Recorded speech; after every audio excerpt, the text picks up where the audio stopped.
എല്ലാവർക്കും പുതിയൊരു വീഡിയോയിലേക്ക് സ്വാഗതം. ഇന്നത്തെ ഈ വീഡിയോയിൽ ഞാൻ വന്നിട്ടുള്ളത് ഗാലക്സി J8 ഇൻഫിനിറ്റിയുടെ അൺബോക്സിങ്ങും റിവ്യൂവുമായിട്ടാണ്.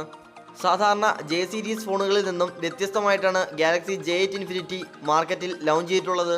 ഡ്യുവൽ ക്യാമറ സെറ്റപ്പും ഇൻഫിനിറ്റി ഡിസ്പ്ലേയും പുതിയ J8ൻ്റെ മേന്മകളാണ്. ഇപ്പോൾ വിപണിയിൽ ലഭ്യമായിട്ടുള്ള J8ന് 4GB റാമും 64GB ഇന്റേണൽ സ്റ്റോറേജുമാണുള്ളത്.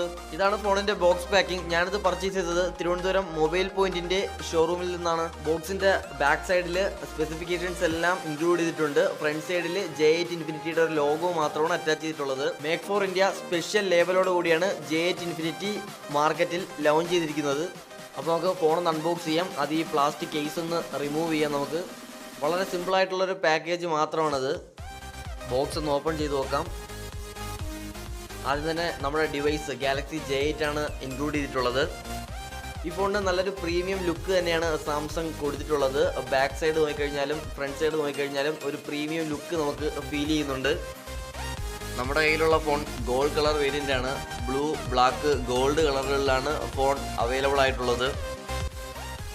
പിന്നെ വരുന്നത് ഒരു ക്വിക്ക് സ്റ്റാർട്ട് ഗൈഡും ഒരു വാറണ്ടി ഇൻഫർമേഷൻ കാർഡുമാണ്. സാർ ലെവൽ ഇതിൽ ഇൻക്ലൂഡ് ചെയ്തിട്ടുണ്ട്, നിങ്ങൾക്ക് ചെക്ക് ചെയ്യാവുന്നതാണ്. പിന്നെ വരുന്നത് ഒരു സ്റ്റാൻഡേർഡ് മൈക്രോ USB ചാർജറാണ്.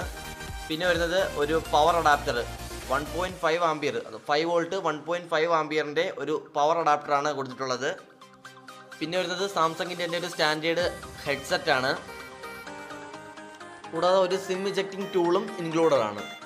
ഇന്ത്യയിൽ ഇതിൻ്റെ പ്രൈസ് വരുന്നത് 19,000 രൂപയാണ്. ഈ ഒരു പ്രൈസിൽ സാംസങ് അവതരിപ്പിക്കുന്ന ഒരു mid range budget smart phone എന്ന് വേണമെങ്കിൽ ഈ ഫോണിനെ വിശേഷിപ്പിക്കാവുന്നതാണ്.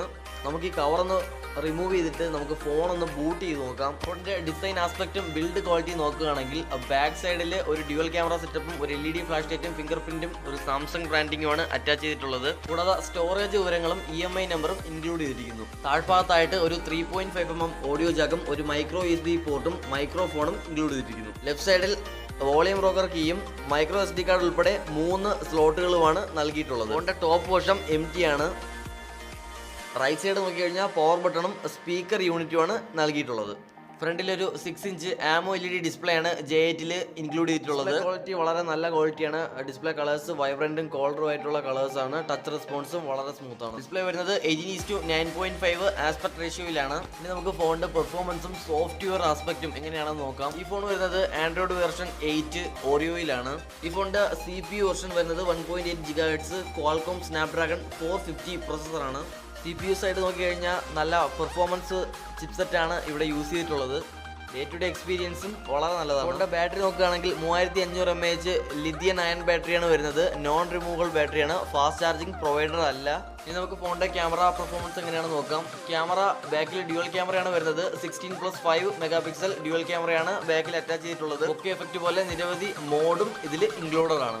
സെൽഫി ക്യാമറ കൊടുത്തിട്ടുള്ളത് 60 മെഗാപിക്സൽ തന്നെയാണ്. വളരെ നല്ല ക്വാളിറ്റിയാണ്. ഫ്രണ്ടിൽ LED ഫ്ലാഷ് ലൈറ്റും അറ്റാച്ച് ചെയ്തിട്ടുണ്ട്. ഇനിയുള്ളത് ഈ ഫോണിൻ്റെ ഫിംഗർ പ്രിൻറ്റ് സെൻസറാണ്. വളരെ ആക്യുറേറ്റും ഫാസ്റ്റുമായിട്ടുള്ള ഫിംഗർ പ്രിൻറ്റ് സെൻസറാണ് ഇതിൽ അറ്റാച്ച് ചെയ്തിട്ടുള്ളത്. കൂടാതെ ഫേസ് അൺലോക്കും ഇതിൽ അറ്റാച്ച് ആണ്. ഈ ഫോണിനെ പറ്റി എനിക്ക് തോന്നിയ കുറച്ച് കാര്യങ്ങളാണ് ഞാൻ പറയുന്നത്. ഒന്നാമത്തെ കാര്യം എന്ന് പറഞ്ഞാൽ ഈ ഫോണിൻ്റെ ഡിസ്പ്ലേ ഫുള്ളി ഇൻഫിനിറ്റി എന്ന് പറയത്തക്ക വിധത്തിലല്ല മേക്ക് ചെയ്തിട്ടുള്ളത്. ഒരു നാവിഗേഷൻ ബട്ടൺസ് മാത്രമാണ് ഡിസ്പ്ലേയിൽ കൂടെ അറ്റാച്ച് ചെയ്തിട്ടുള്ളത്. അടുത്ത കാര്യം, ഇതിൽ മെറ്റൽ ബോഡി അല്ല കൊടുത്തിട്ടുള്ളത്. ബാക്കിലൊരു പ്ലാസ്റ്റിക് കേസാണ്. സൈഡിലാണ് മെറ്റൽ ബോഡി ഇൻക്ലൂഡ് ചെയ്തിട്ടുള്ളത്. ജേസോൺ ഫ്രെയിമൊക്കെ നമുക്ക് നോക്കിക്കഴിഞ്ഞാൽ ഫുള്ളി മെറ്റൽ ബോഡിയാണ് ഇൻക്ലൂഡ് ചെയ്തിട്ടുള്ളത്. പിന്നെയുള്ളത് ഇതിൻ്റെ CPU ചിപ്സെറ്റാണ്.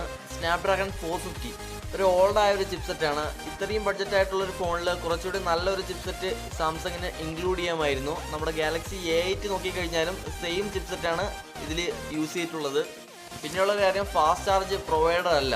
ഇത്രയും ബഡ്ജറ്റിലും ഫാസ്റ്റ് ചാർജിങ് കൂടെ ഉൾപ്പെടുത്താമായിരുന്നു സാംസങ്ങിന്.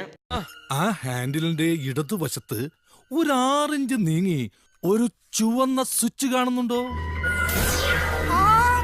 കാണുന്നുണ്ട്. ഈ സ്വിച്ചിന്റെ കാര്യമാണ്.